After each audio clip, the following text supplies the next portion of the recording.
well. And oh, thanks, Lisa.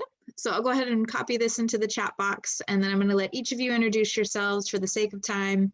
And then at the very end, we'll do questions for everyone who presented. Okay, so I'm going to go ahead and stop sharing. And I'm going to pass the baton to Christina. Okay. Hey, good morning, everybody. I am Christina Rice. I am the Senior Librarian of the Los Angeles Public Library's photo collection.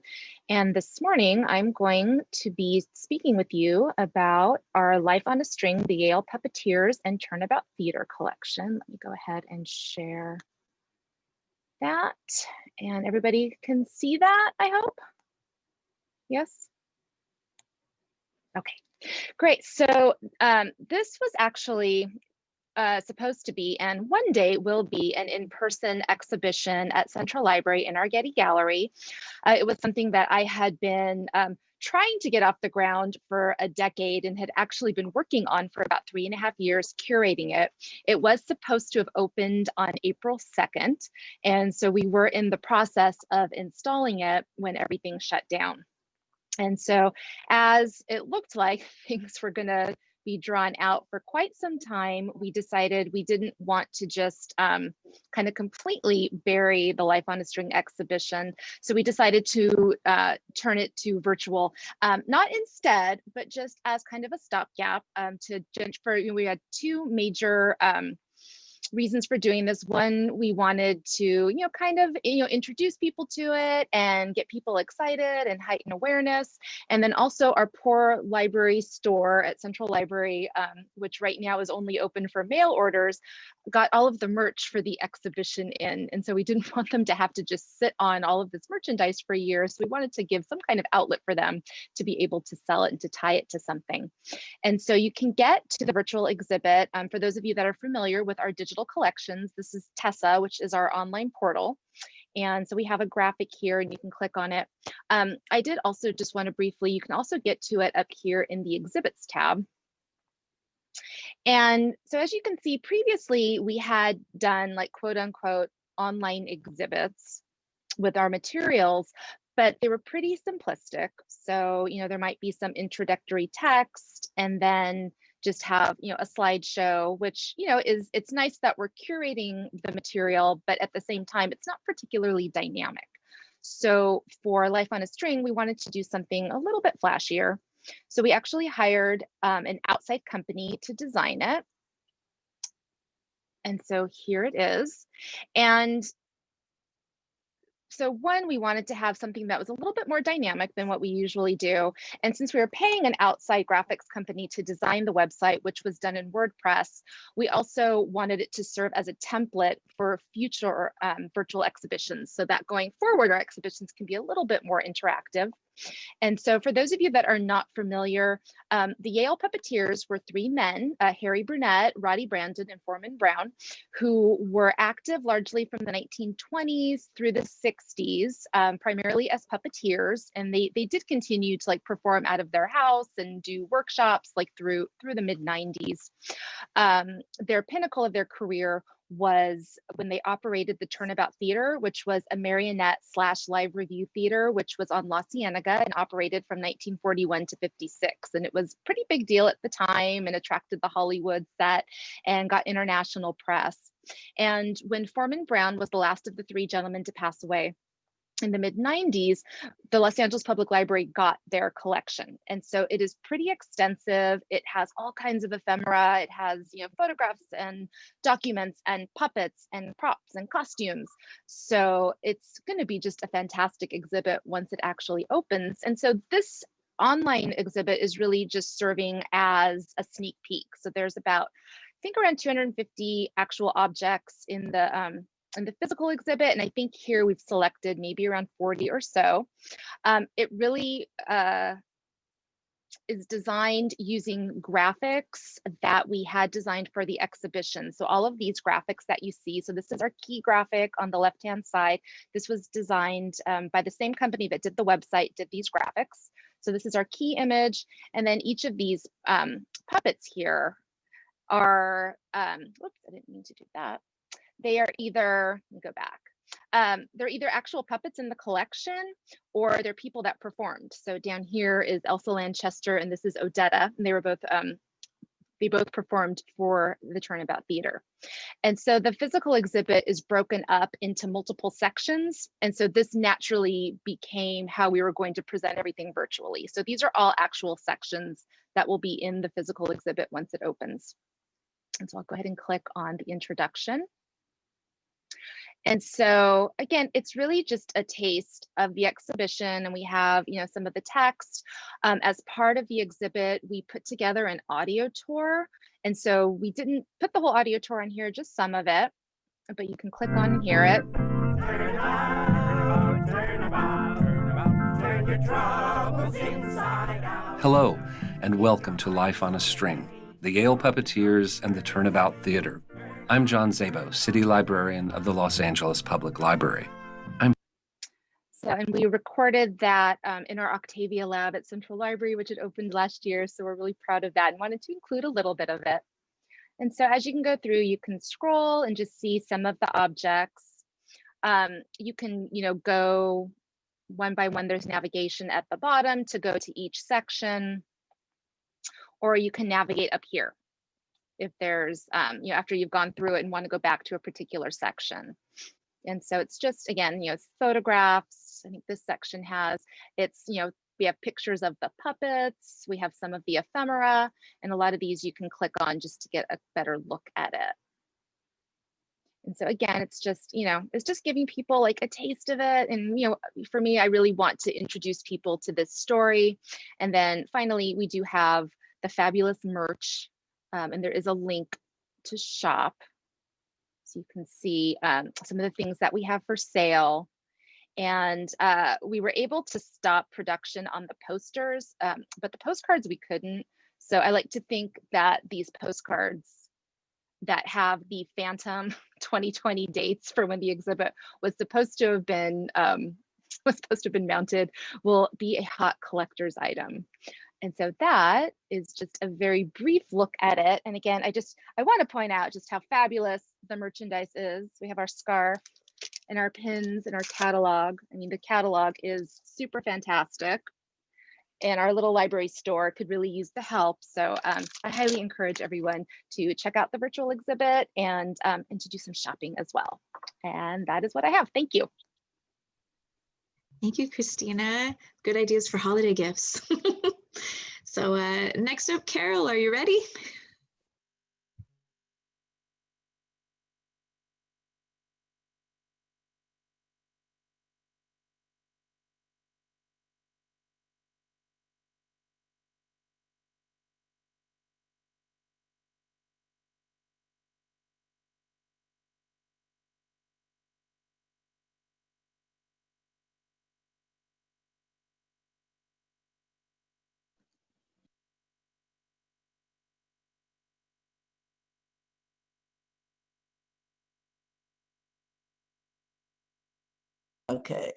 Okay, sorry.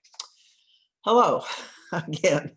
I'm Carol Wells. I'm the founder and executive director of the Center for the Study of Political Graphics, a human rights and protest poster archive with more than 90,000 posters, a handful from the 19th century, the bulk from 1960s to the present. And when I say the present, I mean literally posters that were made this week. And so we are the largest collection of post-World War II protest posters in the United States. We may be the largest anywhere, but definitely in the United States. And we do, we're a research archive, but we also do traveling exhibitions and one-time only exhibitions. And our exhibitions have been in over 400 venues around the world, mainly the United States, but also internationally. They've been in Africa and Europe and South America and Canada, I think Mexico. And we, in addition, we loan individual posters to museums also around the world to augment their own exhibitions. So the Victorian Albert and the Tate Modern and the Smithsonian and the Getty have all borrowed posters from CSPG. So we have been, we actually have 3 different kinds of exhibitions. We have the vintage originals, which we've been doing for more than 30 years. And then about 10 years ago, we started doing digital reproductions, laminated digital reproductions. And the reason we started doing those was, as in the beginning, we only had the vintage originals, and they weren't vintage, they were brand new. They were from, you know, the Central America struggles in Nicaragua and El Salvador and Guatemala. And they weren't old. They were from the struggles that were going on at the moment. But 30 years later, you see fading, you see wear and tear, and all of a sudden many of them became unique objects because they were destroyed either by intent or just by not being taken care of. So we started saying, you know, you can't put them near, and most of the people who were using them in the beginning were non-museum people, non-archival people. They were political activists, and that was, you know, they were using them for organizing. So they weren't taken care of, and we weren't really paying attention to it because we were doing it as an act of solidarity and organizing as well. Then as they started fading, or people would take them because they loved them or they hated them, or people, it was one in a library, a Black Panther poster in a library in Sacramento, and it was a Black Panther poster. We just use, we don't have a lot of money, so we don't use plexiglass or glass. We use shrink wrap just to protect them from fingerprints and basic protection. And somebody took their car keys and stabbed this Black Panther poster over and over again. So we had that, and that was about as secure as we get, having them in a library. So we started saying to the grassroots organizations, you can't leave them by a direct way. You can't have direct sunlight on them. You need somebody in the room. No, they don't need to have a gun. In fact, we prefer that they don't have a gun, but you need somebody in the room to just make sure that the stealing and the defacing doesn't happen. So what we started to see was that as museums started getting more interested in the poster, we were getting more requests from museums, and they had the way of doing the security and the environmental controls. But the less that the grassroots was able to use it, because they didn't have the ability to do that. And I was not happy that the archive was created to be a resource for activists and organizers. And as I saw, fine to have them in museums, I love it, but not at the expense of the organizers. So that's when we came up with the laminated digital reproductions, which could go anywhere. They could go at an outdoor festival. And the prices went down. In the beginning, when I started, in the mid 90s, it would cost between $15 and $20 a square foot to do a digital reproduction. So a poster we got for free, all of a sudden was going to cost us $100 to make a copy. Now we can make a laminated digital reproduction for, I think, $25 or $30 for the whole thing, which is much more affordable.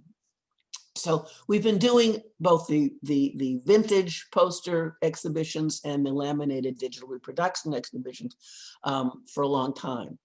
So we have a partnership for about 9 years now with Mercado La Paloma in South LA.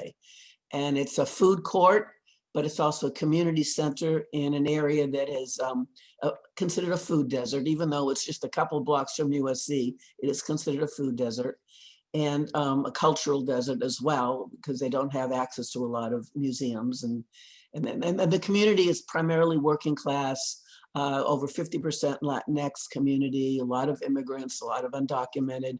And so it's a very safe place for them to congregate for good food, and it's affordable food. And so we've been doing, because it is a food court, very little security, certainly lighting, environmental conditions are not what we would require for the vintage posters. We've been doing these laminated digital reproduction exhibitions, which we call exhibitions to go, for many years now. And we had planned for another exhibit, the exhibition you see titled here, Activists, Artists, and Sisters. We planned that to open in May of this year. And every exhibition has a curatorial committee. So every exhibition has a different theme, and we cannot be experts on every theme. So we pull together activists and organizers and academics, from many different areas and a lot of diversity to help curate every exhibition. And we were about halfway through curating it. We start with maybe 200, 250 posters, curating it down to 75. And that's when COVID hit. So to change the curatorial committee, we call them a community curatorial committee meetings, to online was actually pretty easy. That we just made that transition. And so about half the meetings occurred in person at our office, and then the other half of the meetings, just took place remotely. So then we had experience doing virtual exhibitions, so we just had to switch gears. But usually we do the physical exhibition, and then we have Getty interns who have a graphic design background do the actual the online exhibition. And we couldn't do that this time, so we had to use our own staff, which was not, didn't have the experience in doing the graphic design. So that took a lot more time than we had. And they were asked us then if we would make it into an actual exhibition, and we'd use the funding on the extra staff time. So we really, unless we get additional funding, we won't be able to have it in two formats. And then the last thing, we had never done, at least I had never been involved with, the center had never done a webinar before, and we always do with these exhibitions a art making workshop, an educational forum in addition to the exhibition. Well, we did a webinar, and it was great because we had artists from India and artists from Korea that were able to participate in the webinar that they actually could not have participated if it was a live forum. So that part was really exciting for the transition, to virtual. And then the Ernesto Vasquez, the artist that we use for our art making workshops, he had been teaching virtually for high schools. And so he was able to make the transition of doing these art making workshops online, and it's still available online. So if you couldn't make it the time that, and it was all free, so it's people can still access those. So that's the, I was going to show, I'm sorry, let me take one more minute to show this. I'm just going to show a short selection of them. Let's see, how am I going to do this? How do I make them move? You were hearing me talk instead of, I got them to move before. How do I move them now? Can anybody help? Press the enter button. Arrows. Yeah. Okay. So we have them in chapters. So there's like different chapters. And so this one is about, the struggle started a long time ago. This one is women are so much more than how they are, their physical appearance. The one on the left is from the 70s. And the one on the right is from is just the last few years, about wearing a hijab. This one is about women's work is never done. And so it shows, this is a British poster from the 80s about capitalism also depends on domestic labor. And this is one from, I believe, Zimbabwe. I'm sorry, no, Tanzania. And it's basically showing the same thing. And this is not called, the text translate as night arrives, I'm exhausted, still I'm told that I'm not working. Is none of this work unless it's at the office, and showing all the aspects of domestic labor. So it's basically the same, one set in factory, one set in the countryside. This next section is about sexual harassment, discrimination, and violence against women. This poster is also from the late 80s. And this one is just very, like the last couple of years, about stop telling women to smile. This next section is and this is also about violence against women, same section, about the connection between the unhoused population and domestic violence. And this one's from Sri Lanka, also talking about violence against women and date rape. So the next section is, this one's on bullying and on the high incidence of suicide among the LGBTQ, especially the youth. And a lot of that is because of the intolerance in the society. The next section is on our bodies, our lives, dealing with reproductive rights. on the left is from 1970, on the right is from the mid-1980s. And again, on the left is on parental consent needed, and the woman 17 years old had an illegal abortion and died from it because she needed parental consent and could not tell her parents. And the right was something actually I didn't even know about until I did the exhibition. It's about fake clinics that look like abortion clinics, but they're usually located outside of high schools, and they're really targeting women of color, and they are basically, they delay them. They think they're a real clinic. They're not a real clinic. They are often run by very fundamentalist churches, and they basically delay until it's too late to make a choice. And this next to the last section is on women in war, about sexual violence as a tool of genocide, and it's a tool that I don't think there's an army in the world that doesn't use rape as part of their part of their tools. Again, this is from India. And you don't need the translation to understand the violence of it. But it's if women don't stand up to the crime against them will increase. And there's a very untold story about the disappearances of Indigenous women, especially in Canadian women. There's a huge epidemic right now of the leading, literally you can see the third homicide is the third leading death among Indigenous women in the United States. So it's in the United States and Canada. So there's a movement called No More Stolen Sisters, Black Lives Matter, and this one's the women's sign with the fist. So this is put out by the SEIU union. This is actually this one starts the final section, which is organizing for justice. So just showing this, this one's from the universality of women's struggle. This is from 1970, and that's the end of the exhibition. So it will be online eventually. It's not online yet. Thank you so much, Carol. Now we'll pass on to Lisa.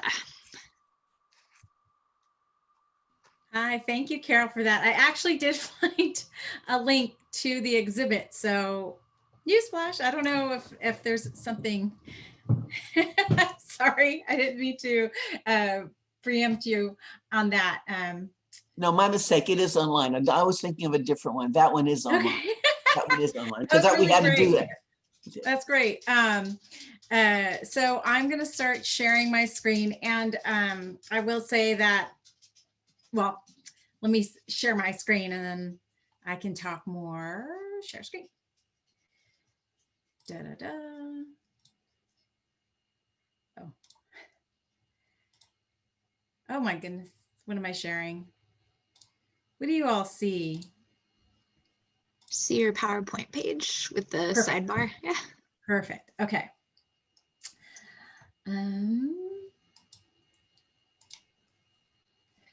All right. So thank you for attending this presentation. So I'm wearing my Autry hat right now, and I'm going to talk about the exhibit that just opened, What's Her Story? Women in the Archives. It's an in-gallery and an online experience. We're calling it a microsite, so not quite an online exhibit.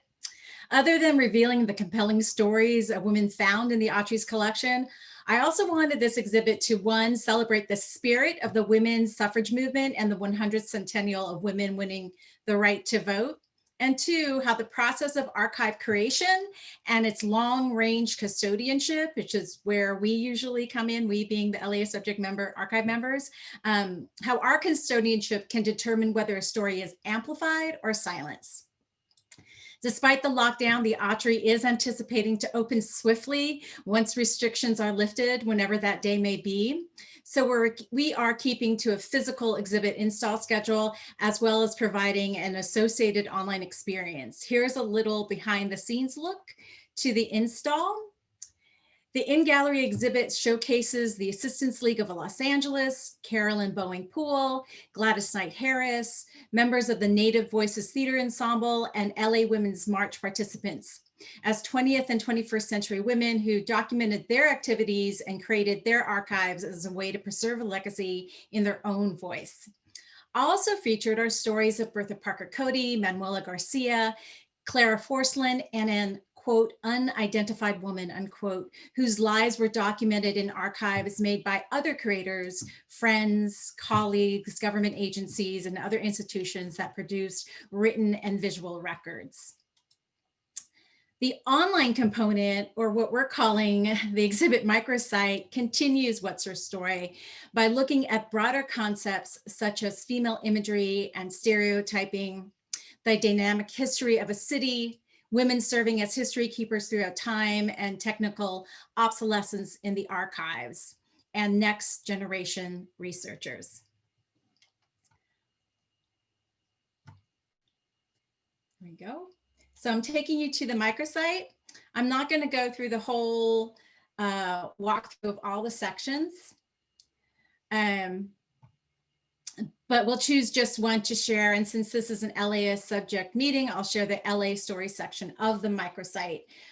So this is I'll post this link in chat in a bit, but this would be the intro to, tells you a little bit about the exhibit and then what the online microsite is trying to accomplish. So going to the LA story, it's very much to the simple layout that Christina showed in the beginning of her presentation. So very similarly to what you saw in Tessa, you'll see, a banner image and then an introductory paragraph. Oh, I forgot to say, before I share this, I just wanted to say that the Fight Like a Girl poster here, as well as the other posters in the exhibit, is from USC Special Collections Women's March poster collection. So that's the only one that we loaned out. Everything is from the Autry.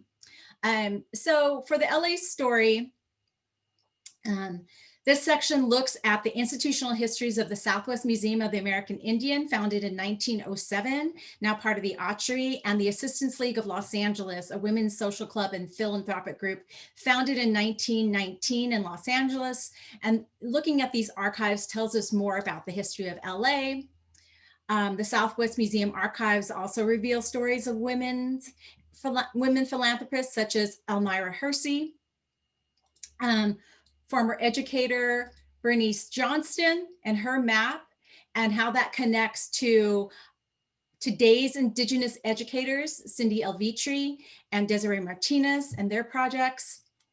It also features an LA songstress, Manuela Garcia, who recorded more than 100 songs for Charles Fletcher Lummis onto wax cylinder. A woman sojourner, Gladys Knight Harris, to travel to Alaska and pre-state Alaska in 1948 to 1949.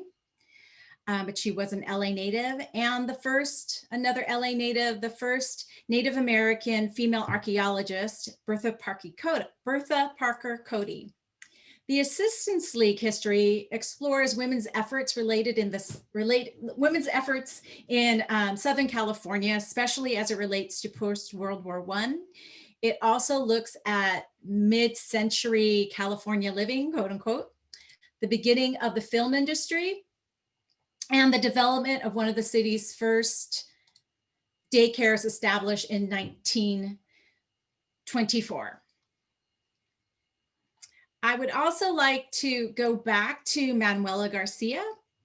Like I said, Manuela Garcia was an LA woman. And of all the exhibit focuses for the in-gallery microsite exhibit, I think because of our collaboration with artists and researchers and historians, as well as the Los Angeles Public Library, we found a lot about Manuela C. Garcia that until then only really lived in voice in 100 or so wax cylinder songs recorded on wax cylinder. And what was found out about her, was written about her, that's the archival materials that is held within the Charles Fletcher Lummis collection. So this was one of the reveals for the Manuela Garcia story, and that it talks about the first song in her songbook, Versos del Alba, which is also, this songbook is also in the Charles Fletcher Lummis collection, where the Mexican Secretary of Culture, Delia Chavez, writes, in my opinion, this important data points tells us that the original version is feminine, created and interpreted by a woman, but on arrival in Mexico was circulated as a work by a man, rendering invisible a part of the history of the song.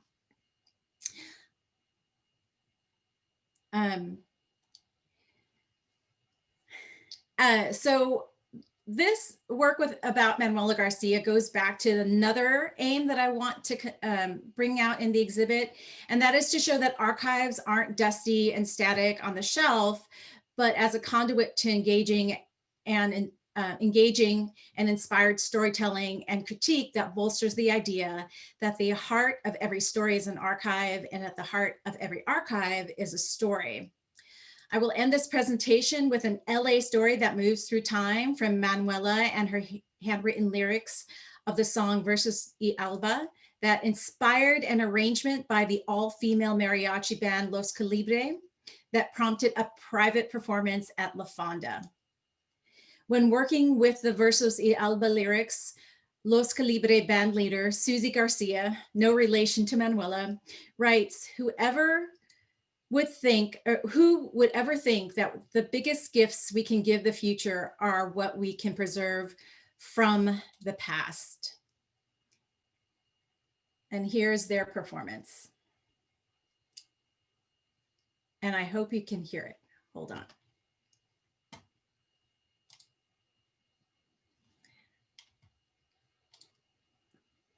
I just realized I didn't do the didn't tick off the box. Hold on. Oh, we could hear it there for a second without the screen share. Now you should be able to hear it.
Hey, great. Thank you, Lisa. Now, Julie, you're up.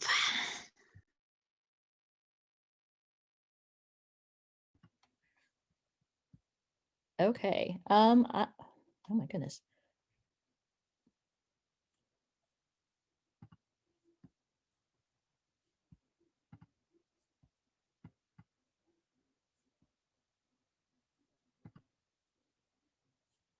Let me see if I can, oh, here.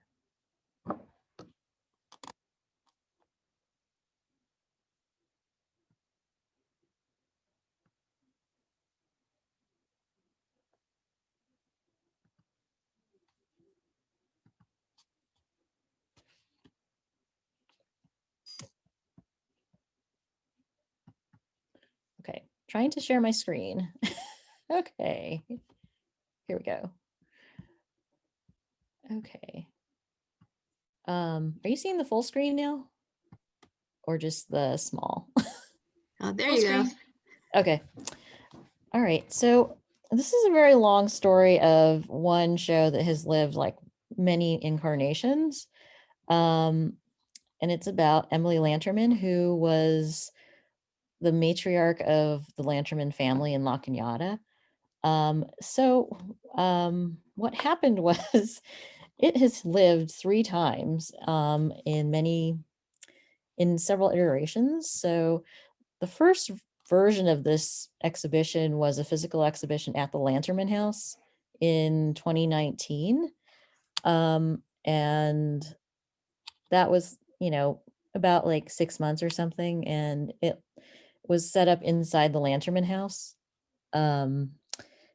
And then it became a summertime kind of presentation that was on foam board, and it was put up in the library in La Cañada for people to just kind of briefly look at when they visited the local library. So everything in this iteration was digitized and just stuck on a piece of foam core. So there's nothing original on this board, whereas everything else in the other one was primarily actual documents like laid out. And then now I just completed a PowerPoint video version, which is telling the story of Emily Lanterman using archival materials. And it is, about 8 minutes long, and it's aimed at general audience and people that are not necessarily coming to the Lanterman House, but just kind of come onto our website. So they could be from anywhere in the world, I guess. So what I wanted to do now was to just show you a clip of that, or just until I feel like you're getting bored. So let me show you the next bit of that. So let's hope that this plays. Emily Constance Lanterman, Grand Dame of La Cañada. And the Lanterman family played a major role in the development of the Crescenta Cañada Valley in Southern California. As a founding family that came to California in the 1870s, the Lantermans were ambitious people who helped develop the land, as well as establish the first church and school in the valley. The Lanterman family members that probably come to mind first when you think of all the family's accomplishments might include family patriarch Jacob Lanterman, who, along with Colonel Adolphus Williams, first purchased Rancho La Cañada, or Jacob's son, Dr. Roy Lanterman, who built I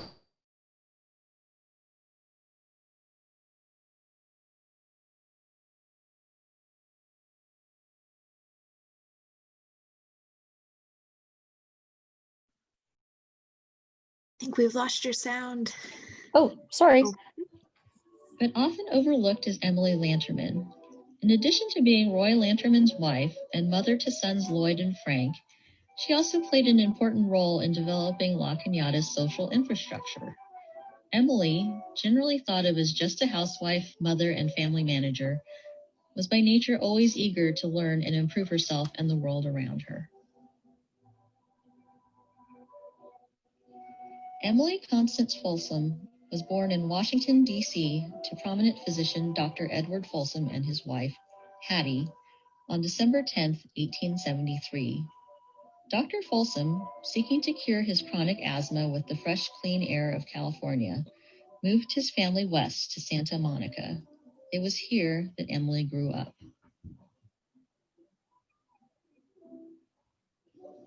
Emily met a young doctor by the name of Dr. Roy Lanterman from La Cañada, who at the time was working in Santa Monica. They married in 1895.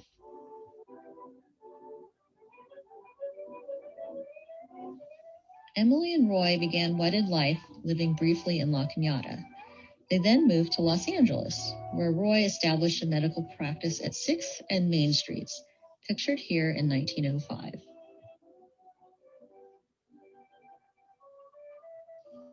With the births of sons Lloyd and Frank in 1897. Okay, I think that's enough now. So I kind of put down like what the three versions were for. We didn't really want to necessarily beat a dead horse, but the first in-house version was primarily for the museum members and visitors that come during our open houses that we have like twice a year. And the big boards were for the people that were visiting the library, obviously. And the third one was more so that we could reach out to a broader audience. And it was also because we had some materials already in the can that we could try and put out fairly quickly because we already had some materials. So we thought, why not try this? Because we had done those other two that we had you kind of seen already in other meetings. And so some of the things that we've noticed here were this PowerPoint video system is really cheap. It's basically comes with your Microsoft 365 subscription. And it's kind of nice because you don't have to create sort of a navigation system and the logistics of storyboarding and all this stuff, because you're basically telling like a linear story and you're forcing the viewer just to take it or leave it is how you're doing it. And it seemed like it would get a good medium for a general audience that you didn't have to like provide such an academic kind of package to give some basic information to draw people in. And I could do it completely in-house, well, at home, basically. But some of the problems that I had to do was like create a larger context because it wasn't in the house, nor was it in La Cañada necessarily. So that was a learning thing. And I also had to learn how to use PowerPoint in a way that was not a slideshow. and then you have to write a narrative that it can be chopped up into little pieces because you have to kind of record for each slide and then time all the sound and all the music and stuff and the appearances of the little pictures at certain times. So it's very finicky, but you know, again, free. So, but if you use PowerPoint, you can kind of go with a suite of imagery or the frames and stuff. So they kind of tie things together. So it's a way of kind of framing stuff so it all sort of comes together and has kind of a look, which I think in lots of exhibits, you want that to happen anyway. So it's a way of kind of doing it quickly. And it kind of gives you a lot of ideas and then you can reject them or go with them. And it gives you a color palette and stuff. And you can just kind of go, it looks good. And I'll just keep going. And then I got music from one of the freeware kind of online things. And these are from the music I was using was from a wax cylinder from the 20s, which is kind of from Emily's heyday and kind of fit it to her kind of personality of being kind of the society lady, and added that for atmosphere. And the otherwise it's a whole other beast than regular exhibitions, but otherwise I used more images because I had to create a larger context, but it was kind of a fun experience because it really did become a huge story, and it was kind of fun to kind of create these sort of arrangements that showed kind of who belonged to this building or whatever, and then you created like this little tiny movie. kind of interesting.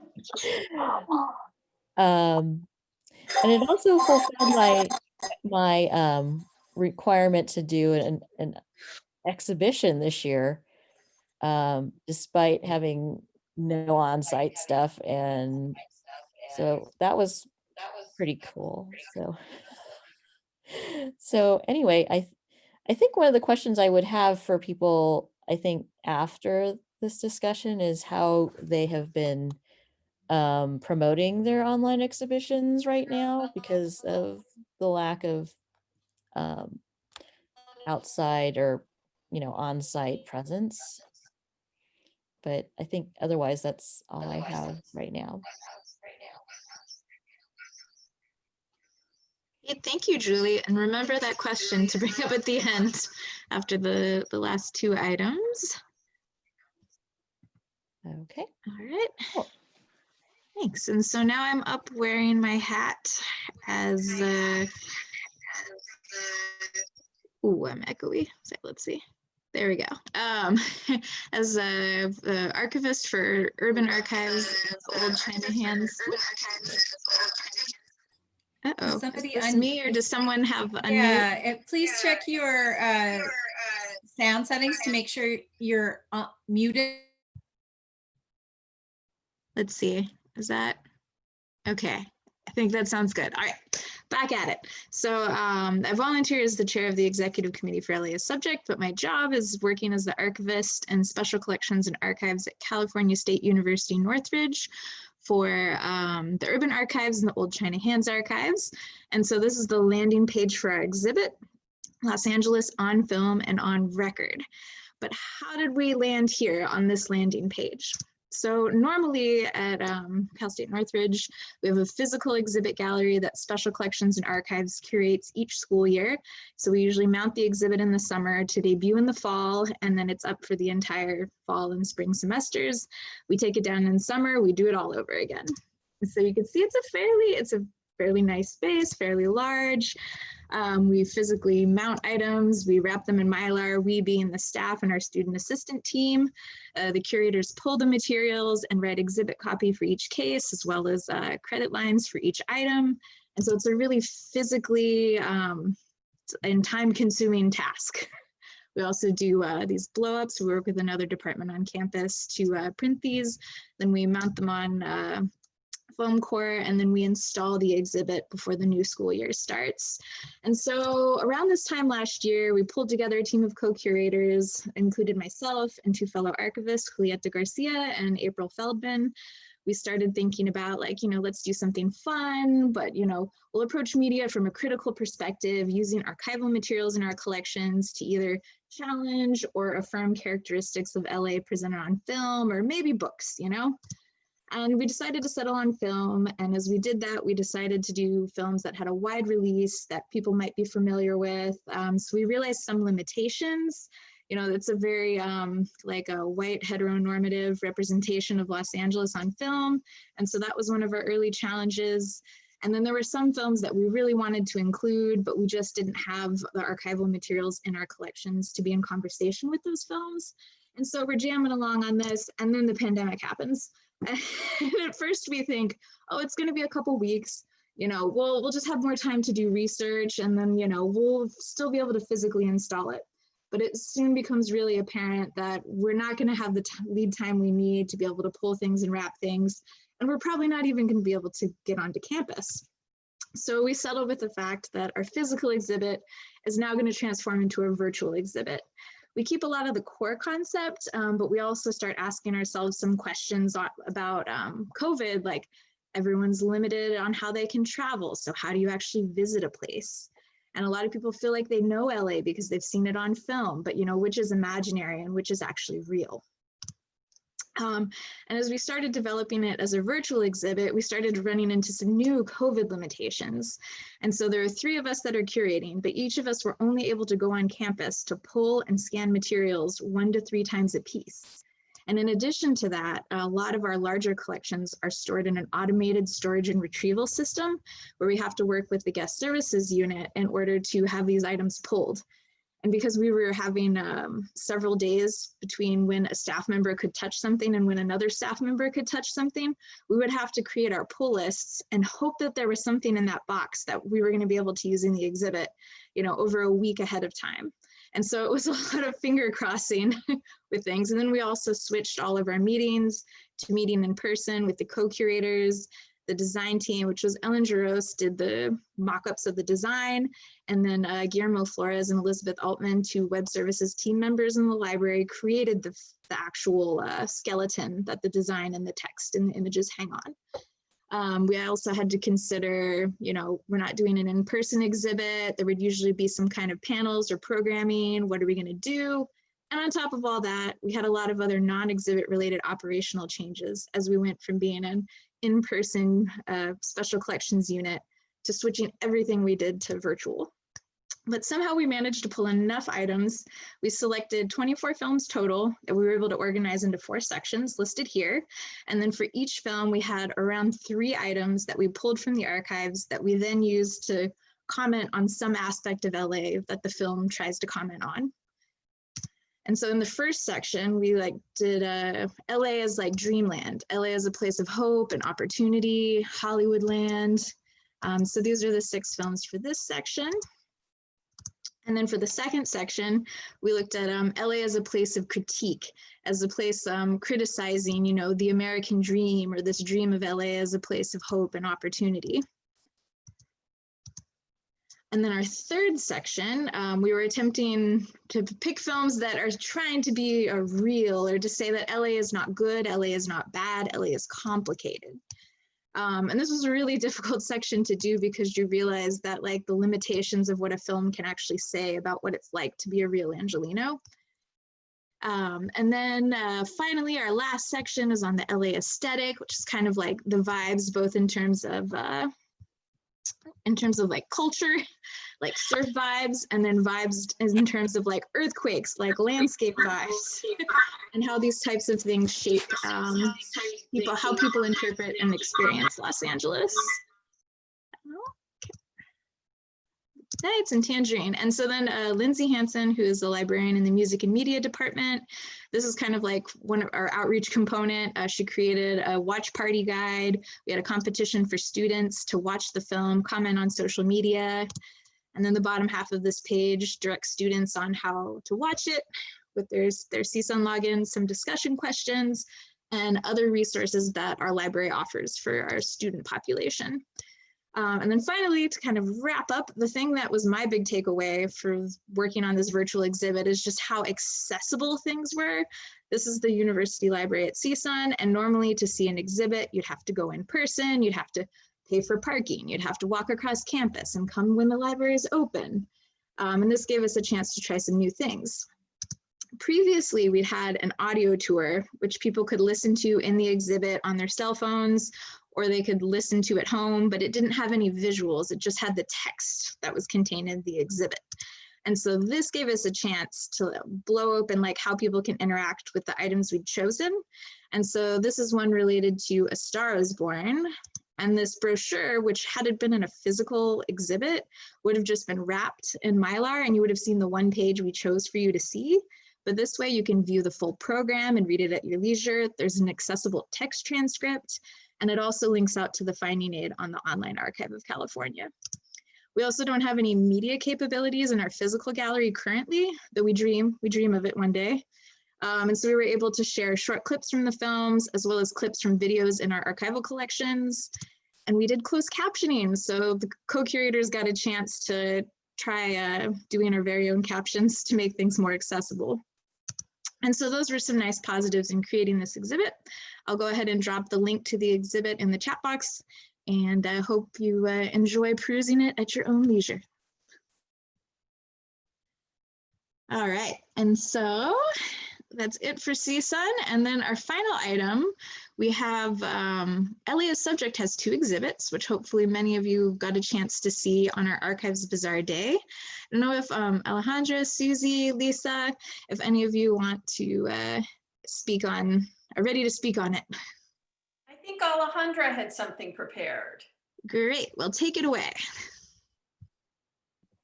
Yeah, it'll just be really short since I hope most of you were able to attend Archives Bazaar and were able to see sort of the short walkthrough we did that day. But I just wanted to share a little bit more about our experience curating this exhibit, and I'll just share my screen. So many different windows open. Okay. All right, so I'll just start out first with this page, which hopefully most of you have seen earlier this year. So we started planning for this exhibit probably mid-August, I want to say. And thankfully, Lisa probably, I don't know if it was Lisa specifically or the executive committee together had come up with the theme of home for this particular exhibit. But that was already established when Susie and I got involved in this project. So thankfully, they had come up with this theme and certain subsections for the exhibit. And then Lisa had also come up with that great title, When I Think of Home. So that was really great to start off with. And this was sort of the initial ask for everybody to submit some items for this year's virtual exhibit. So it was the first time, I think, ever that LIS Subject has done a virtual exhibit. And we wanted it to be in the style of History Keepers to keep that sort of spirit going, despite the fact that the Archives Bazaar couldn't be in person this year. And we had 8 people total on the subcommittee who volunteered to help with the exhibit. And we did the exhibit on Scalar, which was my first introduction to Scalar. According to the website, Scalar is a free open source authoring and publishing platform that's designed to make it easy for authors to write long form, born digital scholarship online.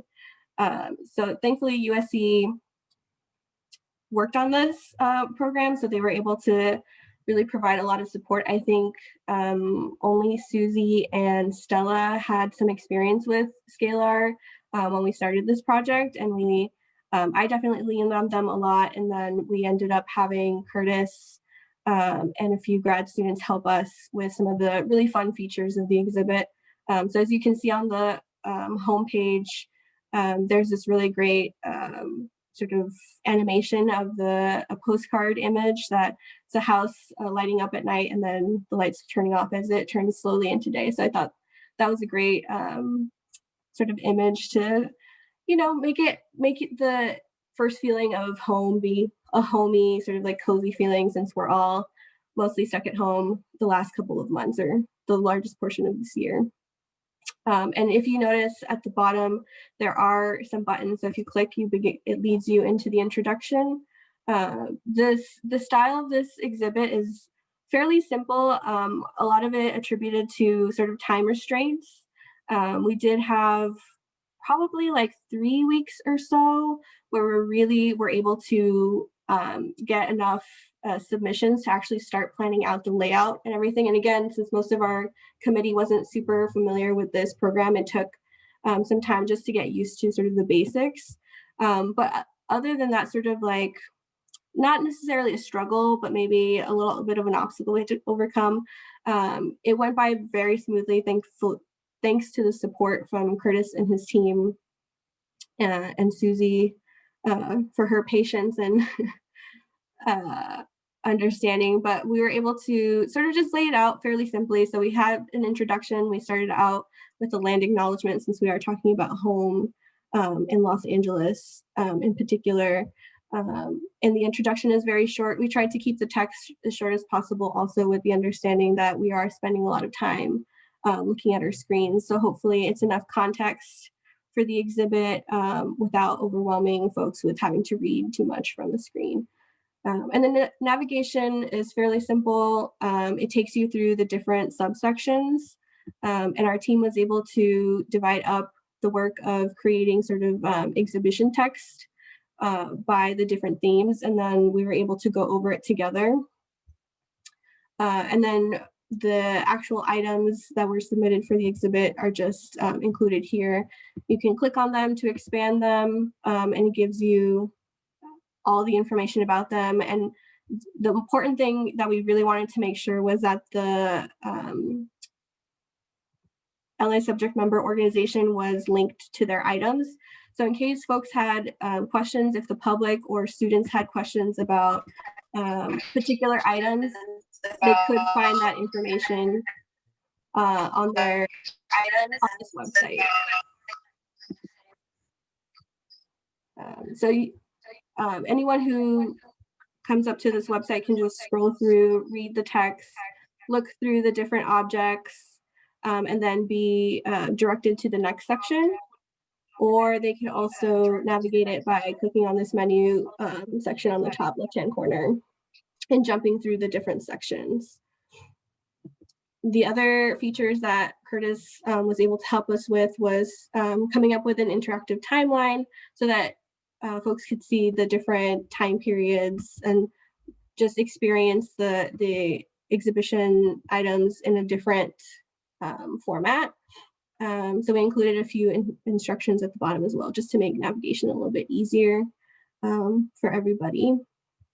There was also a map of the exhibit. So the exhibit items that had locations associated with them were able to be mapped to a map of Los Angeles. So again, another visual of how to see where the different items came from or are associated with in different parts of Los Angeles. Also, just to get maybe folks who aren't unfamiliar with Los Angeles a better understanding of the way that the city is laid out and sort of the sprawl of the city. And thanks to Azatui for adding all the geographic location information into the spreadsheet for this. So this took a little bit of an extra step to create the pins in this map. And then I'll go to the acknowledgements just so everyone has a chance to see.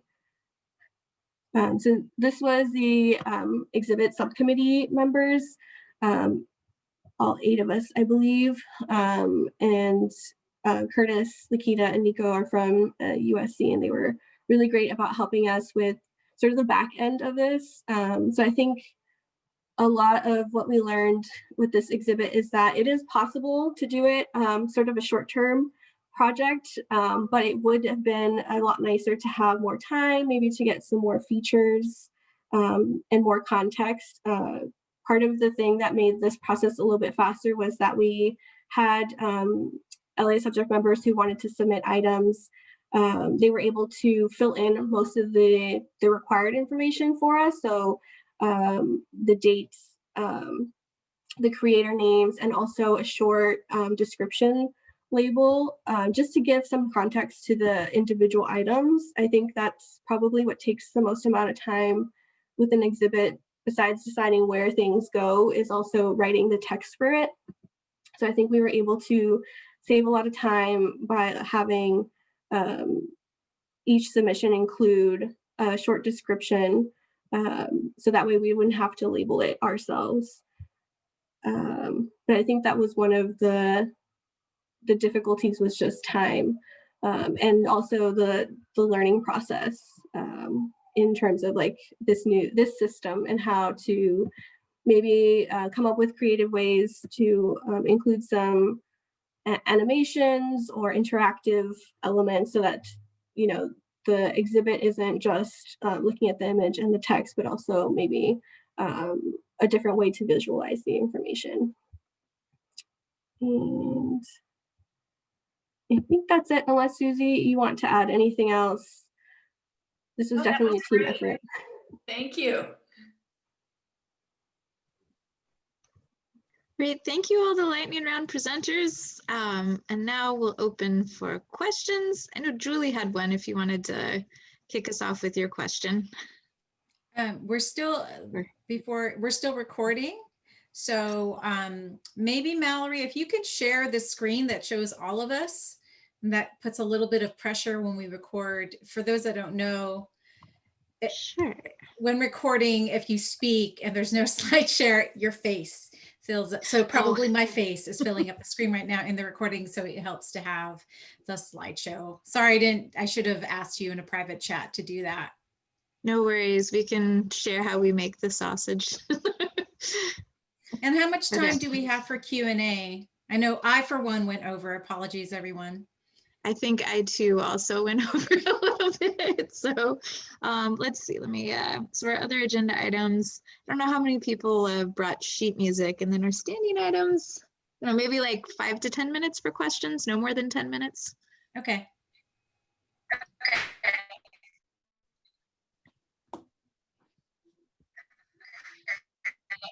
And thank you for the recording reminder. That's good to keep in mind.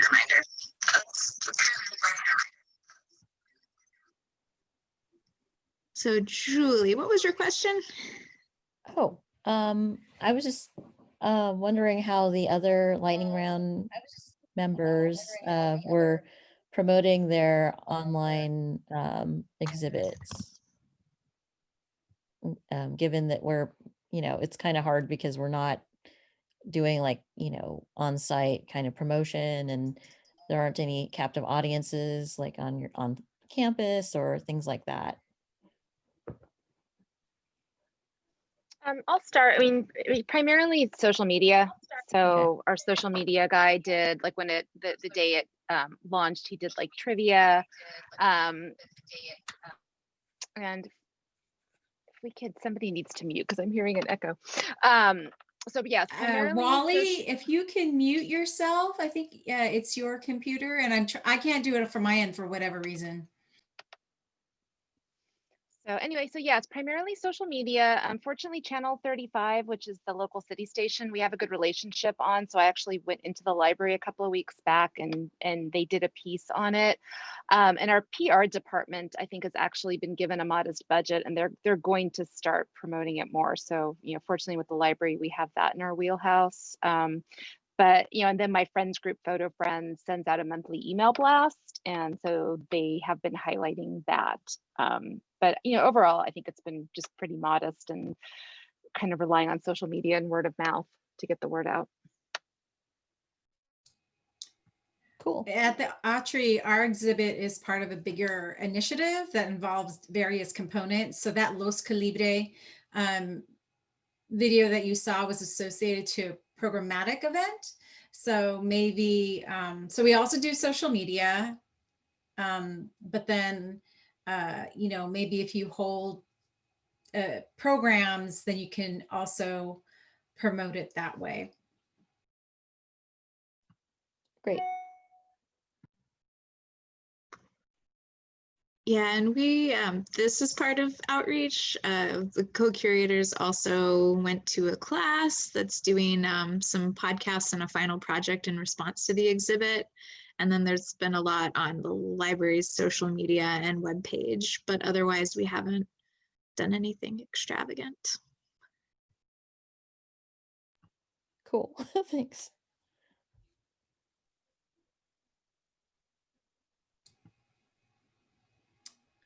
I have a question for Carol.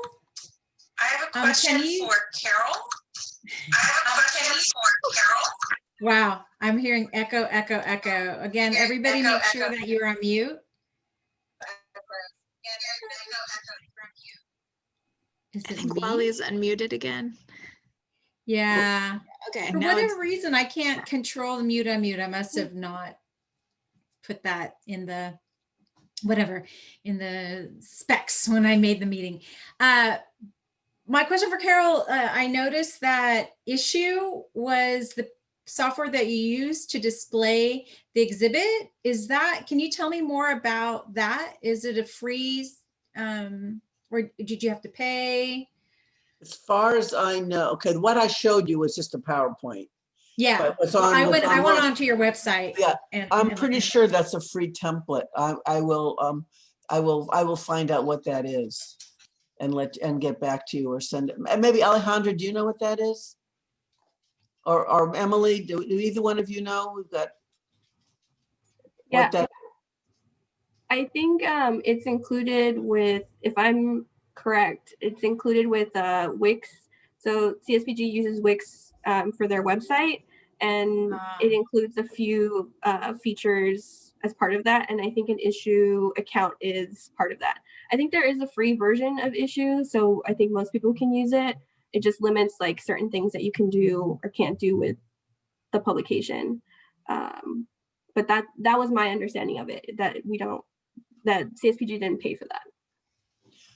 But there's also, if you look at, there's about 18 exhibitions on the website. And the earliest ones, they all open like a book. All of them have that same book format. But the very earliest ones were just a PowerPoint that was put into the book format. Whereas the later ones were done by Getty interns who were graphic designers, or the last one was done by one of our staff people who was not a graphic designer, so he had a lot of, it was beyond the technical abilities. We had to have a graphic designer come and make some, a lot of edits to it. But the other one, which doesn't look as good, but it's also a lot easier just to transform the straight PowerPoint into the book format. And it could look a little better. It could be a little bit more formatted. I think it looks great. I mean, I think it's great, digestible. Yeah, we were talking earlier how much people now are on screen, and I think your online exhibit just really makes it nice and brief and adds information, and it's good, bold visual. So I think it looks really good. Mallory, was your exhibit? I believe your exhibit was designed in-house by CSUN staff, or did you hire a vendor? Was all CSUN staff, and so the co-curators and other members of the special collections department just did Google image searches for kind of like a look that we were hoping to get or that we wanted, and then actually Ellen mocked everything up, and then worked with, we have like a couple in-house web services members in the university library, and they were able to actually build the site. And then using Ellen's design elements that we kind of worked together to say, yes, no, this color, that color, and that sort of thing. And so we're lucky that we have that in-house. It's definitely like maybe a large institution perk. But the main flow of how the information was presented came from the library and archive staff for the most part, Yes, like the so the directionals. curators. And so myself and my two other co-curator archivist colleagues decided the sections and the flow and the number of items and the order of the films and which films. And then we just had the skeleton that was built to pop all of the content in that we created. It took a lot of time this summer. It was a great work from home project though.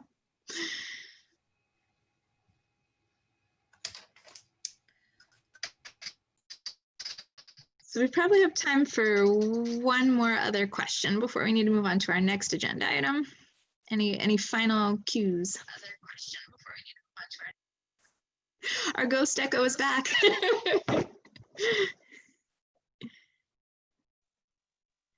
All right. Thank you again, everyone, for presenting. I really appreciate it. It's so cool to see what everyone has been putting together, like in light of everything else that's going on this year, personally, professionally. So thank you, and we'll go ahead then.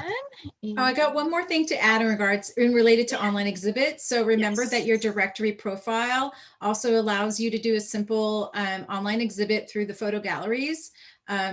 The photo gallery feature now in every entry.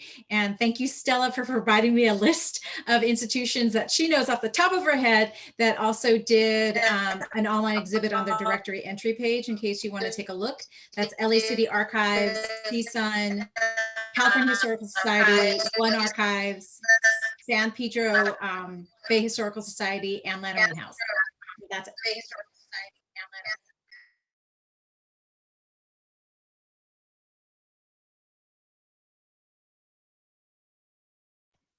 Thank you for that good reminder. Yeah, no, that is a good shout out for like how you can also promote your exhibit is through the LES subject website.